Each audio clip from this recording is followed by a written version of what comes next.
Olá, pessoal. Então, começamos aqui uma conversa, na verdade, sequência, né, de uma anterior, certo? Que a gente comentou um pouco ali sobre como muitas vezes nós deveríamos procurar dar um passo à frente, certo? Nos nossos estudos acerca, né, de Chesterton, né, uma vez que eu já tenha lido, né, Chesterton, já tenha, né, considerado que ele é um autor que realmente vale a pena gastar meu tempo, né, que ele é um autor que eu passo a conversar com outras pessoas sobre ele, e aí se valeria a pena a partir de agora começar umas certas leituras aonde eu, né, anote, né, tem aqueles fichamentos, aí existem mais de uma técnica de fichamento, aonde eu realmente faça por onde, tanto para lembrar do que Chesterton comenta, como também para ter à mão de maneira mais ou menos rápida, né, as suas frases, as suas ideias, assim por diante, né, organizando as notas que eu faço daquilo ali. Ou seja, de fato, transformar a leitura de Chesterton numa espécie de estudo, sobretudo daquelas, né, os livros de literatura é sempre um pouco mais complicado fazer isso, em alguns casos nem recomendável é fazer isso, pelo menos não no primeiro momento, mas nos livros de proposição de ideias talvez seja bem interessante. Alguns dizem, Rodrigo, já na primeira leitura, ou talvez alguns possam fazer isso numa segunda leitura, mas quantos livros nós lemos duas vezes, né? Então, ou seja, talvez as leituras sejam claras. Se você já está relendo Chesterton, talvez a gente já possa dizer que com certeza Chesterton é um dos seus autores favoritos, certo? Um dos autores relevantes, né? Principalmente num país com pouca cultura de leitura, né? Uma releitura sempre fala alguma coisa sobre quanto o autor importa para nós, né?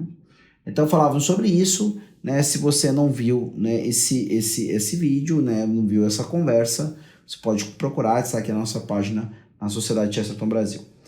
Mas aqui eu gostaria de falar de uma outra coisa que eu acho bem interessante. Nós já comentamos isso em outro momento, quando falávamos de como Chesterton é um autor, talvez poderíamos dizer um autor universal, né?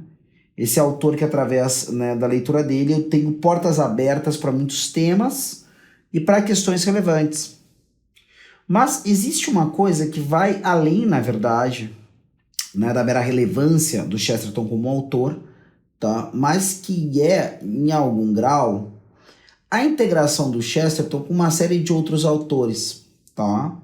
Evidentemente, né, esses autores, né, estão presentes dentro, né, de um grupo todo, né, existem autores que estão presentes, de alguma forma, presentes na leitura de Chesterton, presentes e se relacionam com Chesterton, mas, em algum grau, existe, tá, e com o passar do tempo, a gente tenta fazer um pouco isso também aqui na Sociedade de Chesterton Brasil.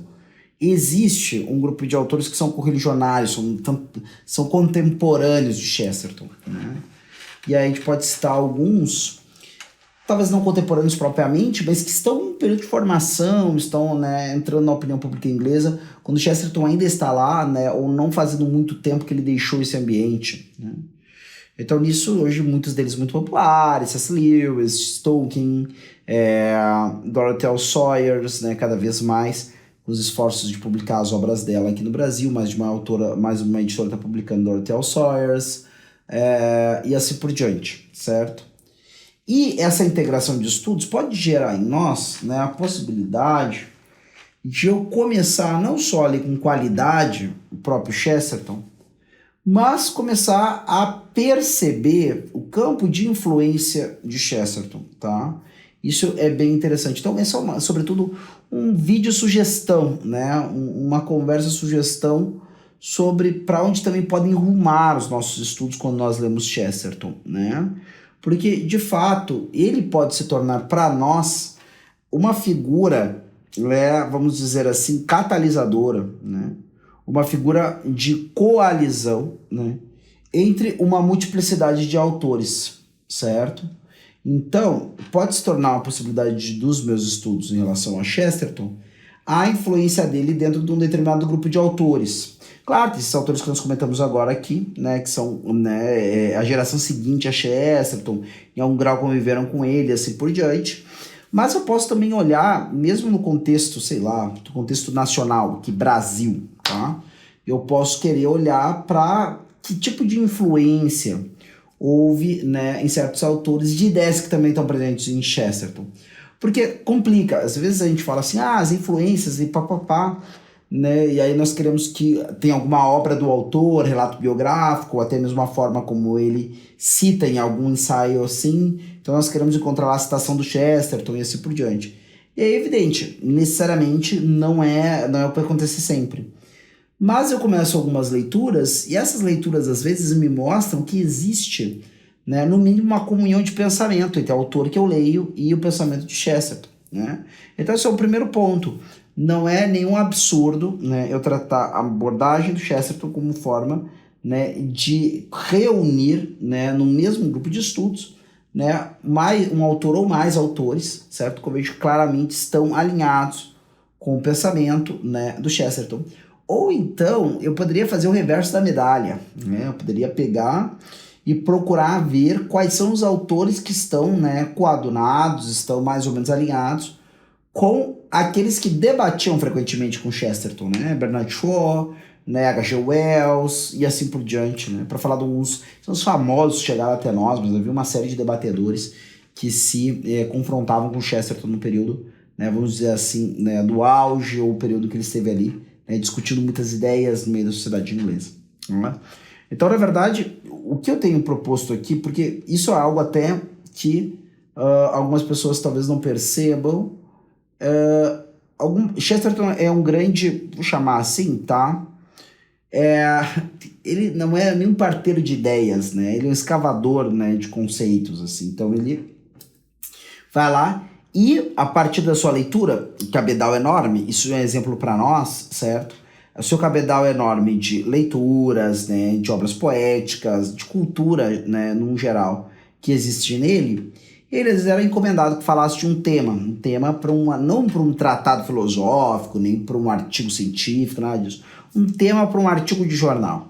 É claro que no artigo de jornal eu não vou aprofundar tudo aquilo que eu poderia aprofundar e que Chesterton tem capacidade de aprofundar em muitos temas, muitos diversos entre si, inclusive, né, inclusive de áreas e disciplinas diversas entre si, tá?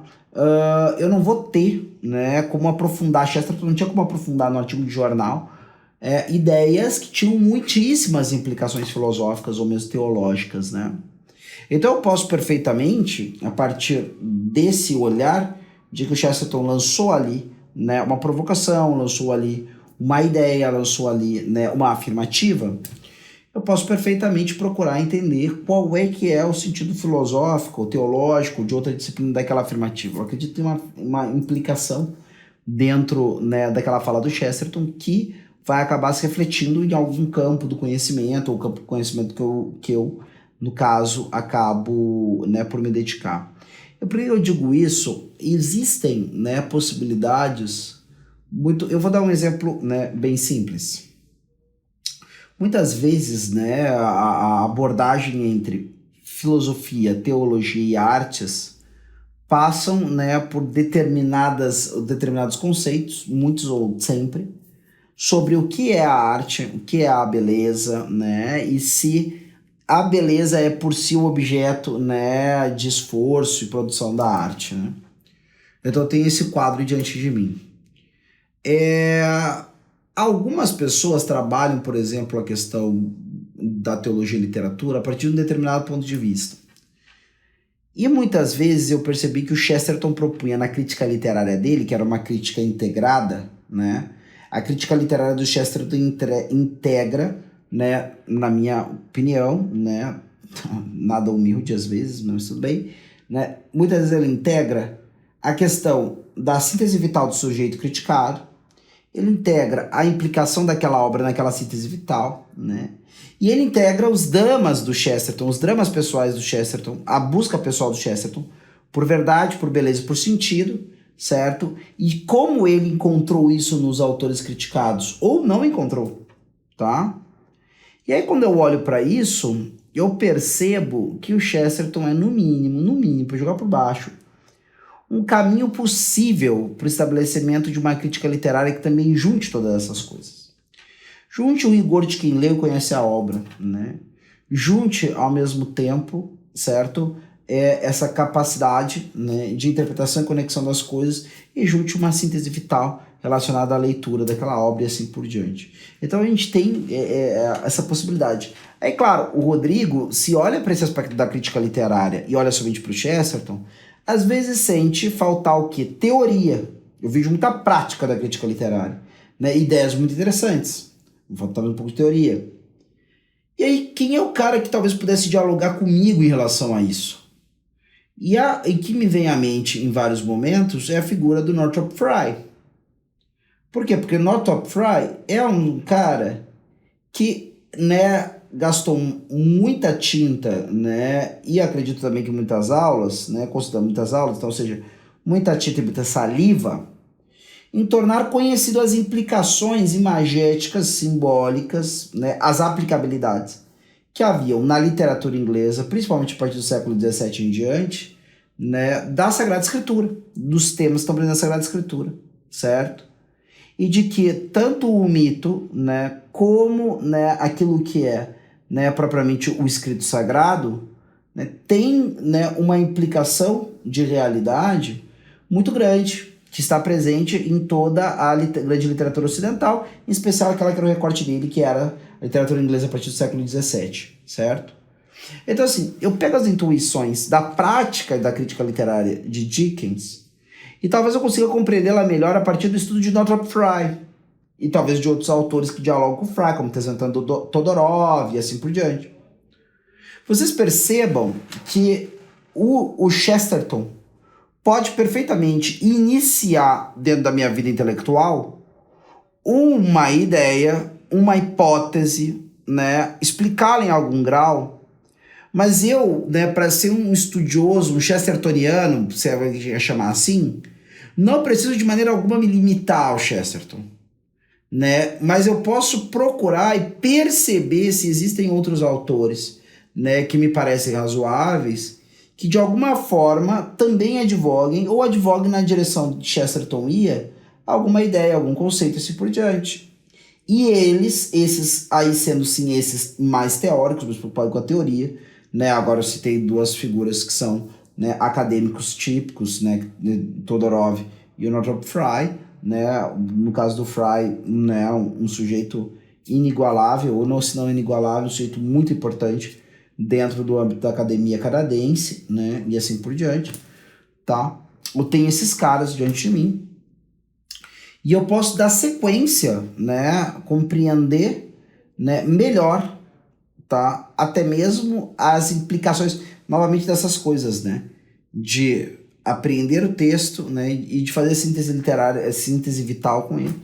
Esses autores podem me ajudar com isso, né?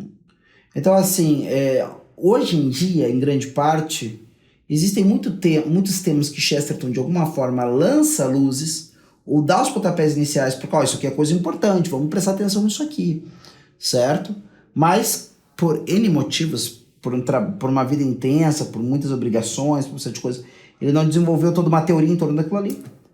Mas Chesterton pode ser o farol, pode ser uma bússola, pode ser um indicativo de quais são os autores dos mais diversos temas, né, que podem parecer mais, né, me darem mais possibilidades de uma pesquisa, né, que dialogue com certos elementos, até mesmo hoje negligenciados, né, no mundo contemporâneo, tá?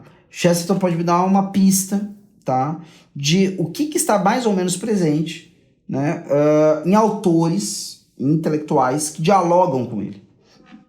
Aqui você vai fazer nenhum juízo de valor, tá?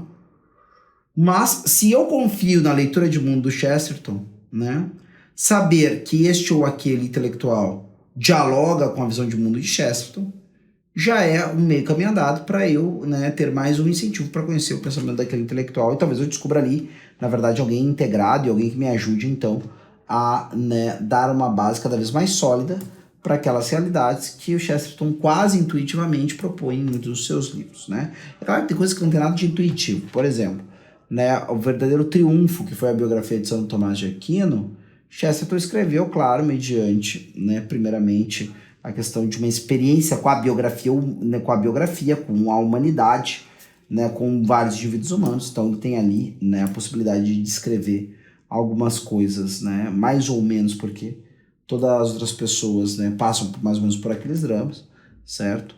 Mas existe uma outra parte, né, da minha leitura, que é justamente esse, né, extraordinário, esse, né, diferencial, que é todo próprio, né, do Chesterton, lendo as obras, certo? Que falam daquele autor, tá? Isso é o do exemplo da obra sobre Santo Tomás. Existe todo aquele conhecimento próprio do que é universal em toda a pessoa humana, ou em determinados dramas, ou no drama de alguém que, né, se decidiu entregar-se a Deus do celibato, né, na vivência de uma ordem religiosa. E existe aquilo que é conhecimento próprio da erudição, né, enorme do Chesterton, que pegou, e de fato, além de ter muitos eventos relacionados a Santo Tomás na memória, porque afinal de contas, né, Santo Tomás tem implicação na história em contextos diversos e bastante relevantes, certo? Ele também ali já tinha, tá, um conhecimento próprio de uma série de livros ali, houve, né, até uma hora que ele pede, né, para Dorothy, que é a sua, né, secretária e filha adotiva de ipso fato, né, de fato filha adotiva dele, né, e da esposa, pede para ela comprar, né, uma abraçada de livros que fale sobre Tomás, e lendo aquela abraçada de livro, então, ele tem aqueles dados mais materiais para poder, então, escrever a obra, certo? Então, a gente sabe que existe, né, essa necessidade, né, dele ler e muitas coisas que ele escreve ali, né, de fato, mais qualquer coisa, mais qualquer intuição tem a ver com um estudo muito consistente. Chesterton é uma pessoa que não gosta dos seus escritos de ficar arrotando milhões de referências e por diante, que leu lá, fulano, beltrano, ciclano, mas nós vamos olhar, né, as ideias estão ali, né, e ele, né, certamente teve contato, né, o Chesterton é um leitor voraz, um homem capaz de passar muito tempo, certo, lendo e falando, né, passou mais de 10 horas, 14 horas, se eu não me engano, conversando com o próprio irmão, já houve eventos de ele escrever um livro quando ditava outro e assim por diante, certo? Então esse homem de uma verve extraordinária ali, né, é capaz de penetrar de uma maneira também extraordinária aquilo, né, que ele se dedica a meditar. Então, para concluir um pouco essa conversa, né, pensando nessa possibilidade, né, de nós termos Chesterton como uma referência de integração ou ponto de partida para uma pesquisa mediante alguma coisa, vale a pena relembrar, isso já foi lembrado mais de uma vez que eu falei disso aqui, que é as declarações de Garrigou Lagrange sobre, né, a acuidade, sobre o acerto de Chesterton ao falar de Santo Tomás na sua biografia, uma biografia razoavelmente breve. Agora, a pergunta que não quer calar, né? Será que alguém que não tivesse o estudo de Etienne Gilson conseguiria perceber tudo aquilo que estava presente na biografia que Chesterton escreveu sobre Tomás de Aquino? Tá? Então é aquilo, né? Se eu realmente me apaixonei pelas ideias do Gordo, né, na primeira leitura, porque eu sentia que tinha um algo a mais, integrar o Chesterton com outros autores, né, que também vão no caminho da lucidez intelectual, vai tornar não só a minha leitura, né, mais rica de maneira geral, né, mas vai tornar a leitura de Chesterton, né, mais rica, mais ampla, né, e possibilitando ali mais possibilidades, né, de eu me espraiar, né? E assim eu acredito que o Chesterton acaba se tornando uma leitura para toda a vida. Chesterton, para mim, é o tipo de pessoa que visitou diversos lugares dentro desse país intelectual, dentro dessa República das Letras, certo? E é um homem que nos relata, né, quase sem citar, muito do que viu nessas viagens, esses lugares que conheceu, com as pessoas que esteve, certo? Eu acho que talvez, né, eu acho que é muito adequado que Chesterton fale sobre a República dos Mortos quando fala da tradição, porque para ele os mortos não são uma figura abstrata. A impressão que dá é que um homem com a capacidade de leitura e com a leitura tão ampla como Chesterton teve, fez dos mortos seus amigos, né? E deve muito a eles pelo lugar onde chegou. Não só, né, do ponto de vista intelectual, mas do ponto de vista existencial, porque num dos momentos mais tenebrosos em que Chesterton é assolapado por um decadentismo que o cerca no começo dos seus estudos superiores, assim, né, é esse grande cabedal literário que o ajuda, né, a perceber o sentido profundo da realidade e que existe uma nota no mundo que parece dizer que ele tem um autor e que naturalmente isso nos leva a um sentimento de gratidão que enche a vida de sentido. Então, acredito que se a gente consegue fazer isso, né, realmente ir aos lugares que Chesterton foi, conversar com as pessoas que ele conversou, a gente sempre vai ter ele, né, mais ou menos como aquele avô, aquele tio, aquela pessoa mais velha que viajou pelo mundo, né, e nos olhou e disse assim, vai garoto, vai ganhar o mundo, vai conhecer a vida, né, e ele sempre vai estar lá, né, para ouvir as nossas aventuras, de alguma forma, e nós ouvimos as aventuras dele, né? Nós dizemos assim, né, fui a tal lugar, ele vai dizer, e aí, o que tu viu lá? Ah, vi isso, isso e isso. Bah, quando eu fui lá também eu vi isso e aquilo. E aí, né, as pessoas acabam sendo conhecidas de verdade. Eu acho que aí é fato, assim. Acho que é assim que a gente conhece os grandes autores. Quando a gente não só os conhece, mas conhece pessoas que ele conheceu, né? E por isso que eu acredito, né, que um passo importante, né, no amadurecimento da nossa leitura, de qualquer autor, em especial de Chesterton, é que nós possamos integrar, né, em nós e nossa vida intelectual aquelas pessoas, aquelas leituras, aqueles lugares, né, físicos ou intelectuais, aonde este autor que nós lemos esteve, em especial onde Chesterton esteve, né, com a sua mente, seu coração e também com seus pés. É isso aí e até a próxima.